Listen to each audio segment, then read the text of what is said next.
हमारे मन में बुरे विचार क्यों आते हैं?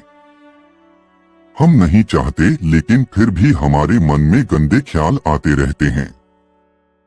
लेकिन क्यों? मन हमारा सबसे बड़ा मित्र है और मन ही हमारा सबसे बड़ा शत्रु है।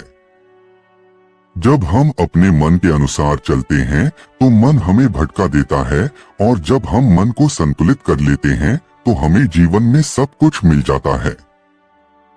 हम अपने मन में आने वाले गंदे विचारों को रोकने की कोशिश करते हैं, लेकिन जितना हम रोकते हैं उतने ही अधिक ये विचार हमारे अंदर प्रवेश करते हैं। आप किसी चीज से जितना दूर भागेंगे वह चीज उतनी ही ज्यादा आपके पास आएगी, इसलिए उस चीज से दूर न भागें बल्कि उस पर संतुलन बनाए रखें।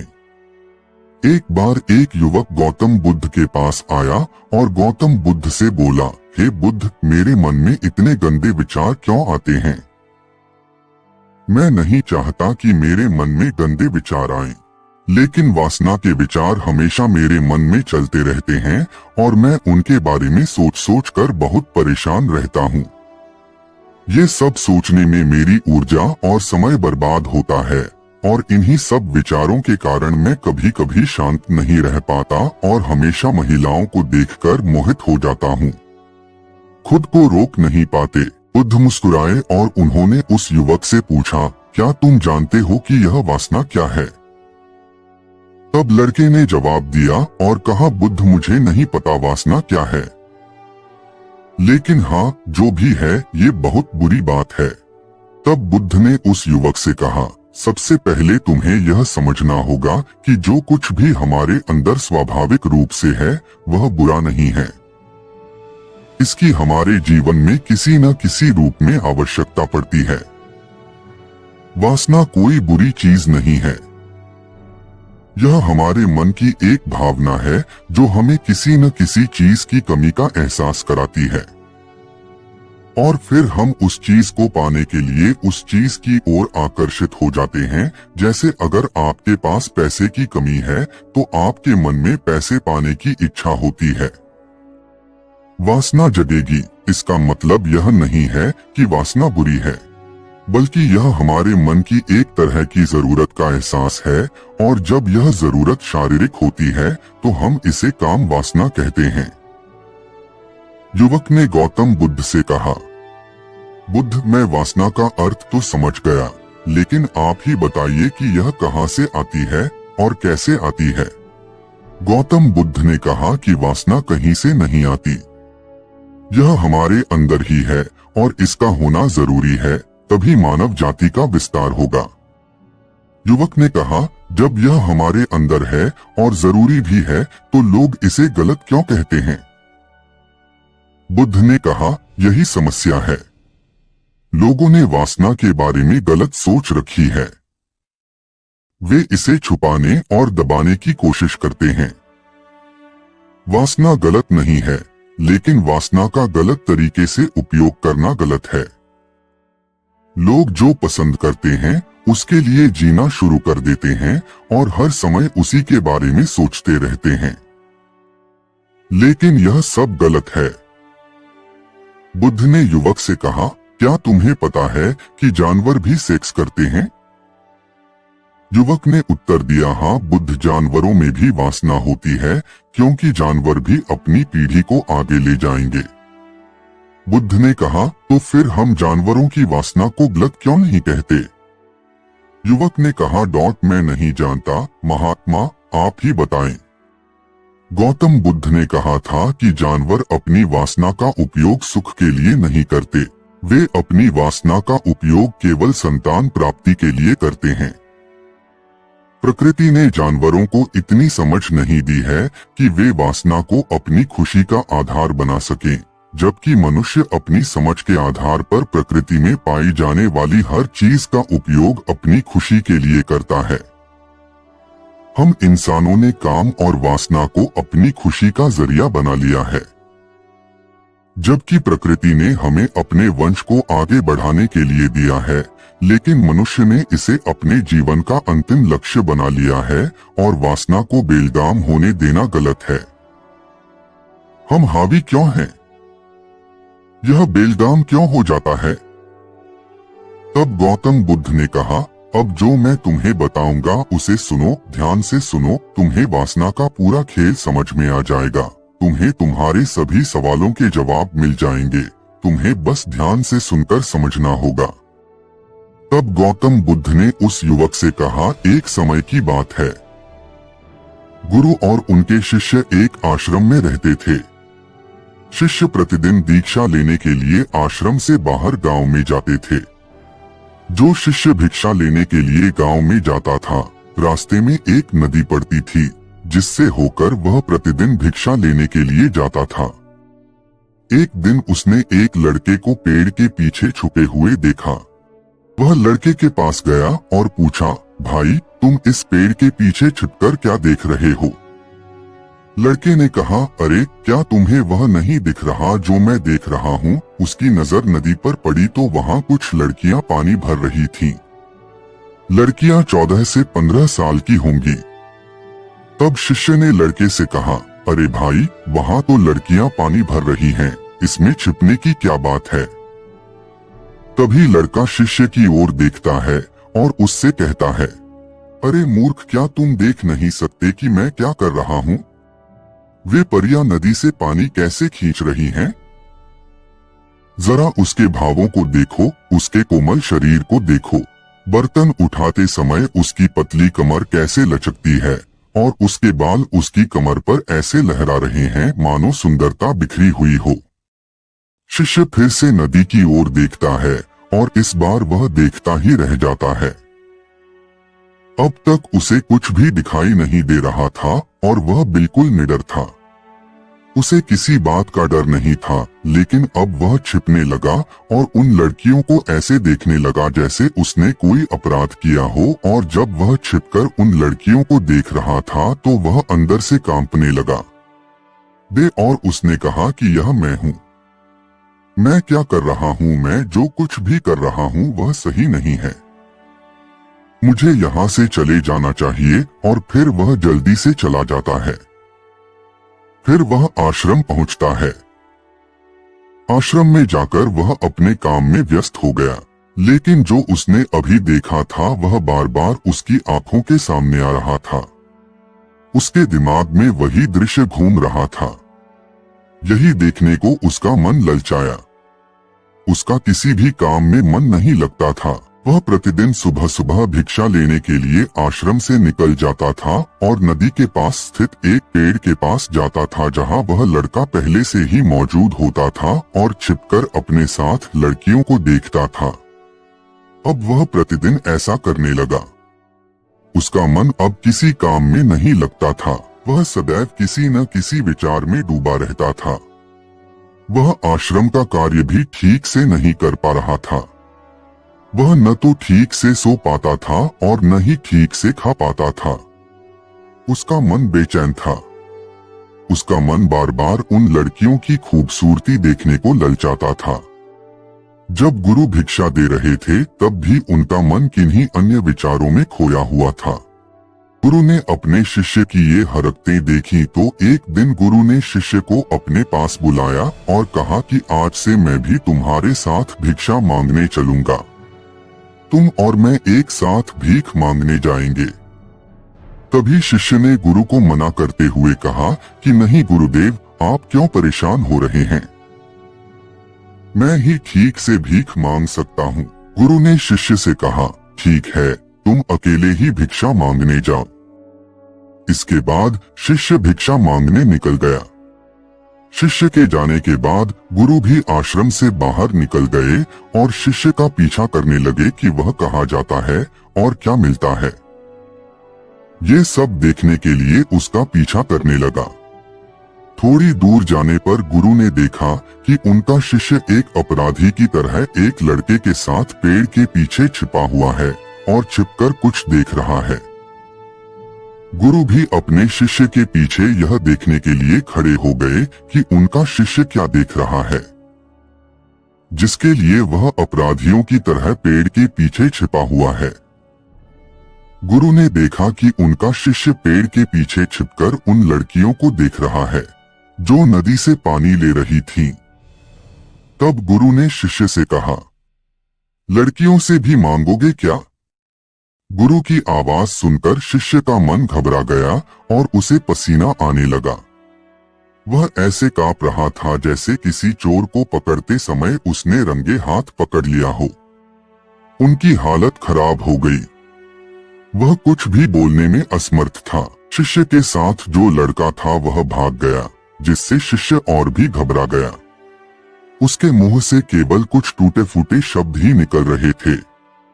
वह अपने अध्यापक से आंख मिलाने का भी साहस नहीं कर पाता था। गुरु ने शिष्य की ओर देखकर कहा, मेरा शिष्य निडर है।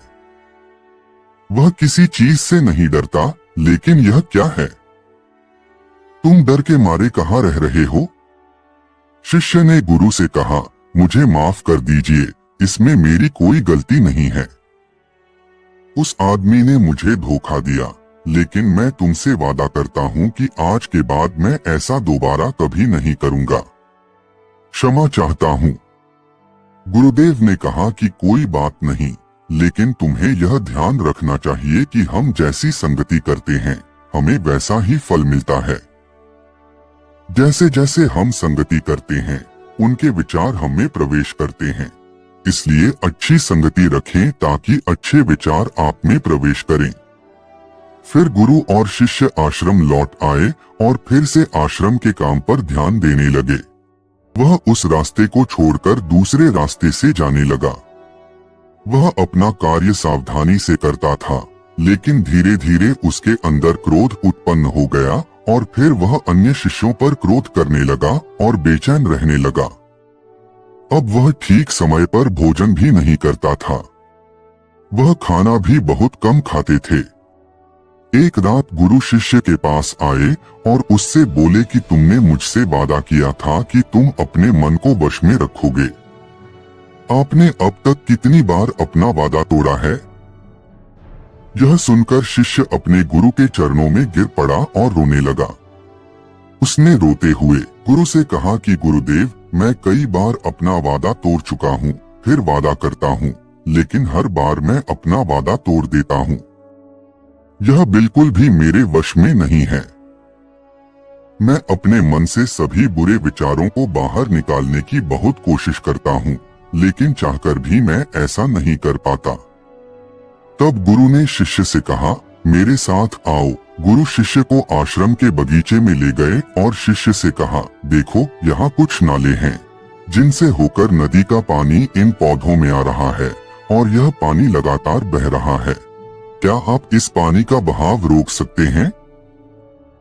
शिष्य ने कहा, हाँ गुरुदेव, मैं इस प्रवाह को रोक सकता हूँ। तब शिष्य ने मिट्टी उठाकर उस नाले के किनारे डाल दी। वह पानी थोड़ी देर के लिए रुका और फिर थोड़ी देर बाद उस रेत के ऊपर से पानी आने लगा। गुरु ने शिष्य से कहा, ये क्या है? ये पानी रुका ही नहीं। उसने फिर कुछ कंकड़ उठाए और नाली में फेंक दिए और फिर पानी थोड़ी देर के लिए रुक गया। लेकिन फिर कुछ देर बाद उन कंकड़ पत्थरों के ऊपर से पानी निकलने लगा। गुरु ने कहा, शिष्य क्या हुआ? पानी फिर आ गया है। आप कह रहे थे कि रोकेंगे। क्या हम किसी चीज को पूरी तरह से रोक सकते हैं? तब शिष्य ने कहा, कोई बात नहीं गुरुदेव, मैं इसे रोक दूंगा पानी और तुम्हें दिखाऊंगा। फिर वह एक बड़ा पत्थर लाया और नाली पर रख दिया। पानी रुक गया। तब शिष्य ने गुरु से कहा, देखिए गुरुदेव, मैंने कहा था कि मैं पानी रोकूंगा। मैंने पानी रोककर दिखाया। मैंने आपकी बात पूरी कर दी। गुरु मुस्कुराए और बोले, अच्छा, ध्यान से देखो, पानी रुक गया है। क्या? यह पीछे नाली को तोड़कर बाहर आ गया है और अगल बगल से बह रहा है। और ध्यान से देखिए, यह इस पत्थर के सामने भी आ गया है और यह पानी अपना रास्ता बदलकर फिर से आगे की ओर बह जाएगा। फिर कुछ देर बाद वही हुआ। तब गुरु ने शिष्य को समझाया, आपके साथ भी ऐसा ही हो रहा है। आप बार बार प्रयास कर रहे हैं और अधिक प्रयास कर रहे हैं, लेकिन हर बार आपका प्रयास टूट रहा है और टूटता ही रहेगा। यह पत्थर तुम्हारा पुरुषार्थ है और यह जल तुम्हारा विचार है। चाहे आप कितना भी बड़ा पत्थर रख दो, पानी अपना रास्ता ढूंढ ही लेगा। यह देखकर शिष्य ने पूछा, हे गुरुदेव, क्या कोई रास्ता नहीं है जिससे मैं गंदे विचारों से बाहर निकल सकूं? गुरु ने कहा, एक रास्ता है।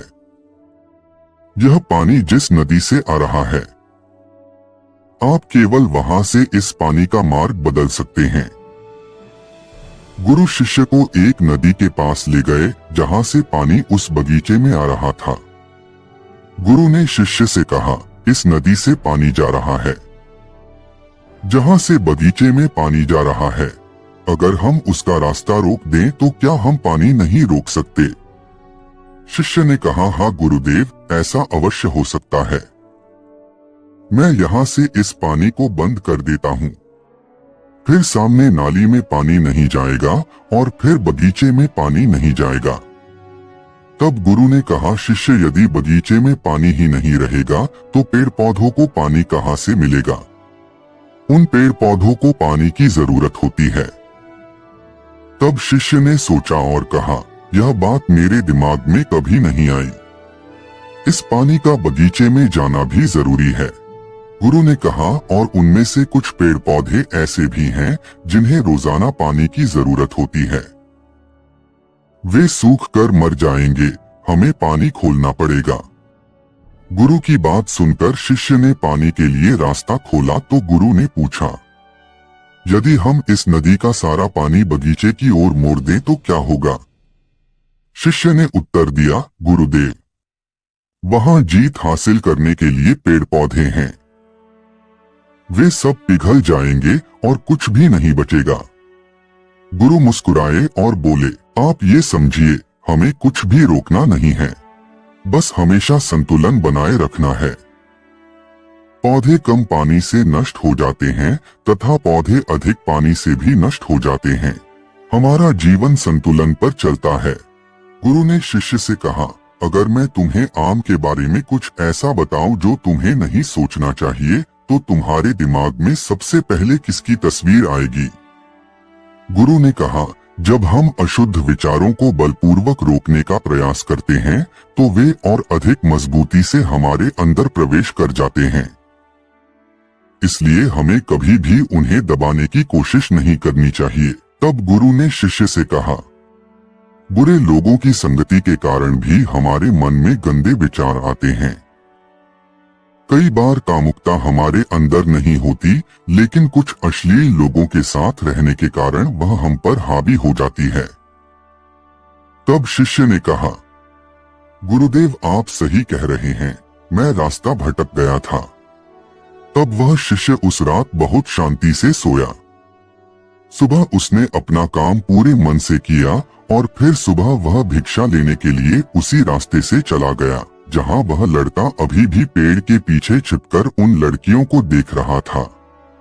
शिष्य उसे नदी पर ले गया जहां लड़कियां पानी भर रही थीं। उन्होंने उन लड़कियों से पानी मांगा और उनमें से एक लड़की ने उन्हें पानी दिया और शिष्य के पैर छुए। शिष्य ने उन्हें आशीर्वाद दिया कि आप स्वस्थ रहें ताकि मानसिकता सकारात्मक ऊर्जा से भर जाए।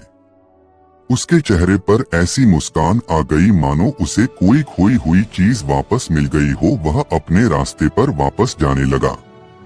तभी पेड़ के पीछे छिपा लड़का पीछे से आया। वह शिष्य के पास आया और बोला कि क्या बात है, आज आपने करीब से देखा है, तुम तो मुझसे भी आगे निकल गए। तब शिष्य ने कहा, हम हमेशा दूसरों को देखने में लगे रहते हैं। किसी ऐसे व्यक्ति को बताएं जो आपको पसंद हो। अगर वह भी तुम्हें पसंद करती है तो शादी कर लो और उससे पहले तुम कुछ बन जाओ। अपने आप को पहचानें, इस तरह अपना समय बर्बाद न करें। फिर वह लड़का उस शिष्य से रोज मिलने लगा और उसने उस लड़के को नदी पर न जाने के लिए प्रेरित किया और फिर वह लड़का अपने जीवन में कुछ बनने के लिए संघर्ष करने लगा। तो देखा आपने संगति का असर क्या होता है। अपनी संगति बदलो, अपने विचार बदलो। गुरु ने शिष्य से पूछा, क्या तुम्हें तुम्हारे सभी प्रश्नों के उत्तर मिल गए? तब शिष्य ने कहा, हाँ महात्मा जी, धन्यवाद। तब गुरु ने शिष्य से कहा कि जब तुम्हारे मन में गंदे विचार आए तो खुद को दोषी मत मानना। यह शरीर है और यह सब इसने हजारों वर्षों से सीखा है। यह सिर्फ आपके सोचने या शपथ लेने से टूटने वाला नहीं है, बल्कि आपके पास वह शक्ति है, वह ऊर्जा है जिसका आपको संतुलन में उपयोग करना है। आप एक जीवित ऊर्जा हैं जो कुछ भी अनुभव करने के लिए स्वतंत्र है। इसलिए आप स्वयं को जानते हैं। इस कहानी से हमें यह सीख मिलती है कि हमारे विचार बहुत महत्वपूर्ण हैं। हमारे विचार ही हमारे भविष्य की दिशा तय करते हैं। हमें अपने मन में पूरी ताकत से सकारात्मक विचारों को अपनाना चाहिए ताकि हम सही दिशा में आगे बढ़ सकें।